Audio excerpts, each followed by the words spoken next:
Bonjour, vous êtes sur un tutoriel pour apprendre à faire une demande de licence, alors soit une nouvelle demande, soit une licence manuelle sur la nouvelle plateforme Ligasso. Alors pour cela, il faut vous connecter à Ligasso, aller sur le site internet et vous connecter au profil gestionnaire association.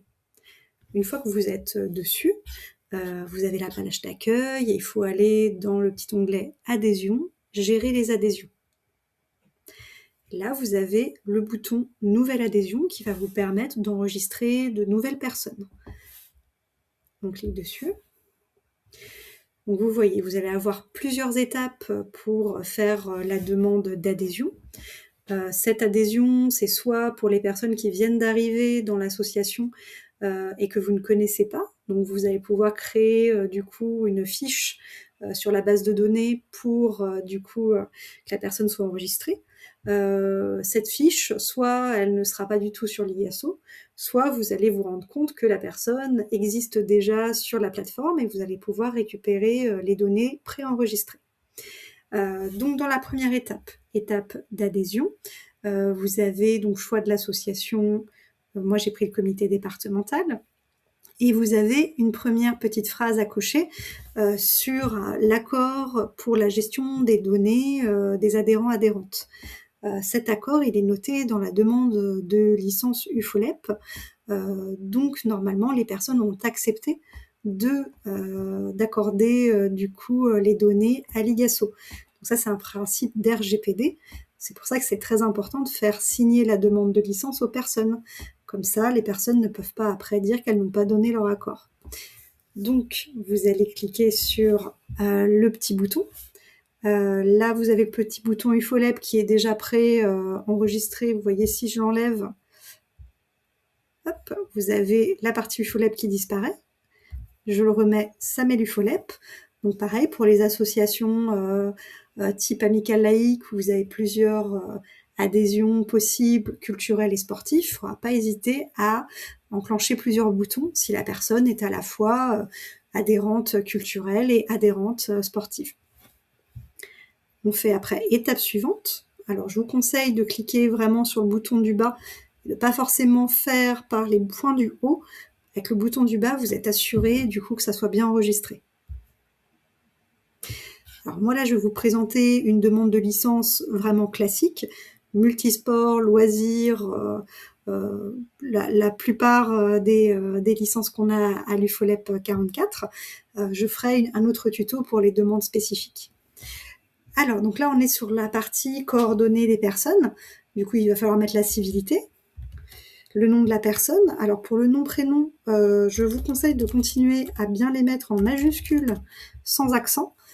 Pourquoi Pour que Ligasso retrouve bien les profils qui viennent de Affiligue, qui étaient des profils qui étaient faits en majuscules. Comme ça, vous êtes sûr que le site va retrouver les fiches.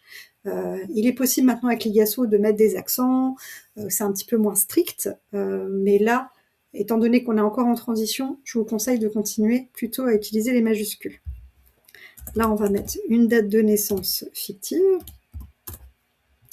Normalement, si Ligasso a déjà mon profil dans sa base de données, et que je clique après la date de naissance, il devrait afficher les autres données.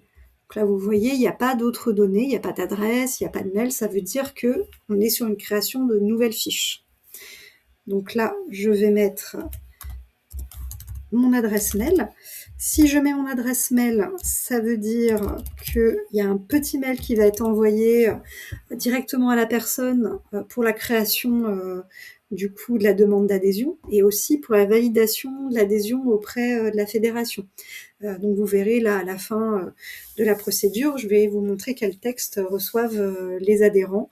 Si vous ne souhaitez pas que les adhérents soient au courant que l'adhésion est en cours ou qu'elle est validée, eh bien il faut enlever les adresses mail des profils. C'est-à-dire que c'est pas une option que vous pouvez mettre et enlever, c'est automatisé sur Ligasso. Alors pour finir, je vais mettre l'adresse du bureau de l'UFOLEP.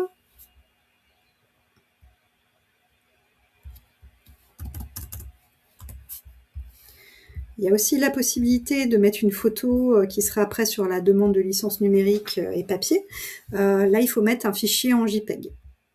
Donc là, vous avez un texte, encore une fois, sur les données personnelles. Alors, sur la partie UFOLEP, vous allez devoir marquer le type de licence. Du coup, on part sur une licence classique, donc je vais mettre que je suis pratiquante. Donc je clique sur pratique. Je vais dire que c'est ma pratique principale, si je pouvais faire par exemple plusieurs pratiques différentes. Dans ces cas-là, il faut cocher une pratique principale. Si vous ne le cochez pas, vous verrez, vous ne pourrez pas partir sur le prochain onglet. De toute façon, Iligasso va bloquer. Vous mettez compétition ou loisir. Là, vous avez des informations sur le dispositif, les dispositifs fédéraux, sur les licences avec d'autres fédérations, sur si la personne est porteur de handicap.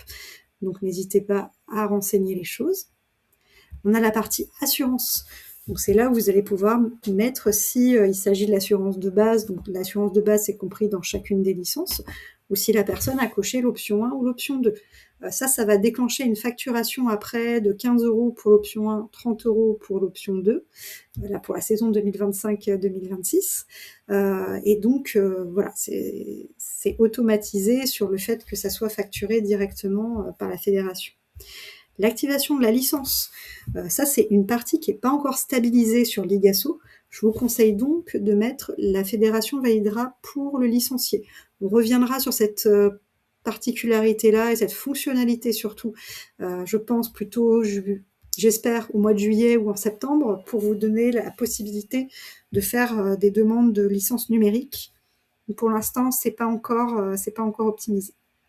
Pour les impressions de cartes et licences, ça c'est à vous de décider si c'est la fédération qui imprime les cartes et les licences, c'est-à-dire que une fois que moi j'ai validé la licence, il va y avoir une licence papier d'éditer et que je vais vous envoyer. Si vous ne souhaitez pas recevoir cette licence, vous cliquez sur association ou adhérent. Moi je vais mettre par la fédération. Et après vous avez la partie certificat médical.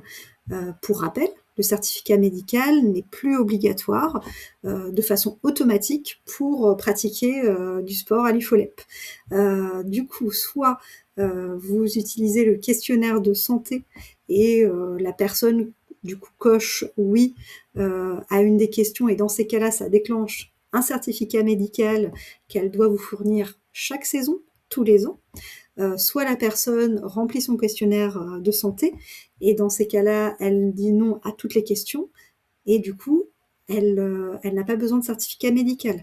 Attention, soyez vigilants, la personne n'a pas à vous donner le questionnaire de santé. Je le vois souvent dans les documents que vous me l'envoyez. C'est un document confidentiel et vous n'avez pas à le recevoir. Ce qui fait foi sur le questionnaire de santé, c'est dans la demande de licence UFOLEP, les personnes cochent qu'ils attestent avoir rempli le questionnaire de santé et avoir dit aucun oui ou répondu oui une fois. Du coup, vous pouvez, dans ces cas-là, regarder la demande de licence et cocher du coup les questions. Donc là, on va imaginer que dans un premier temps, je n'ai pas de certificat médical, donc vous voyez, ça s'affiche directement. Hein. J'ai cliqué et hop, ça s'est mis là. Si j'ai un certificat médical, j'ai répondu oui à une question, je dispose bien du certificat, je mets une date qui fait partie des dates dans la saison, et du coup, ça va venir se mettre directement lié aux activités. Vous allez voir, si la personne a plusieurs activités, la date va se mettre aussi obligatoirement dans l'activité aussi, si vous en mettez plusieurs. Petite différence avec Affilig, vous ne pourrez plus transmettre de documents directement sur Ligasso, type demande de licence ou certificat médical. Il faudra les conserver directement à l'association et vous ne pourrez plus les mettre sur Ligasso, sur la plateforme. Après, on fait étape suivante, et là on a le résumé. J'ai les informations de la personne, j'ai les informations sur la demande de licence, et je fais enregistrer si tout est OK. Donc là, j'ai bien validé toutes les choses, mais par contre, vous le voyez, il reste un bouton « Transmettre à la fédération », c'est-à-dire que la demande est préenregistrée, mais elle n'est pas encore transmise à la fédération. Donc, c'est-à-dire que moi, en tant que gestionnaire fédération, je n'ai pas reçu la demande. Donc, il faut bien que vous cliquiez sur « Transmettre » pour que je l'ai et que je puisse la valider. Voulez-vous transmettre? Oui. Et donc là, normalement, la demande est bien transmise à la fédération. Je quitte du coup ma demande et je vais pouvoir aller voir ce qui est noté par rapport à mon fichier. Donc vous voyez, hop, je suis là et la demande est en cours. C'est-à-dire que la fédération n'a pas encore validé la demande. Je vais aller sur ma boîte mail.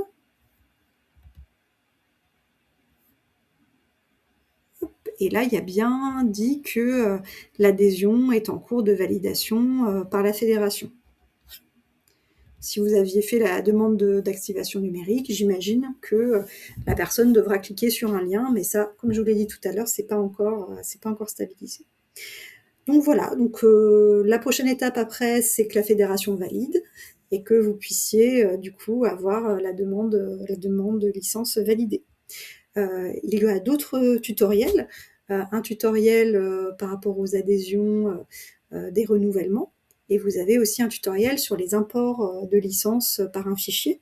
Voilà, je vous conseille d'aller voir les autres tutoriels pour pouvoir découvrir les fonctionnalités, en particulier l'import de fichiers, si vous avez beaucoup de licences à renseigner sur Ligasso à la prochaine saison, pour pouvoir gagner du temps. Voilà, je vous remercie de m'avoir écouté.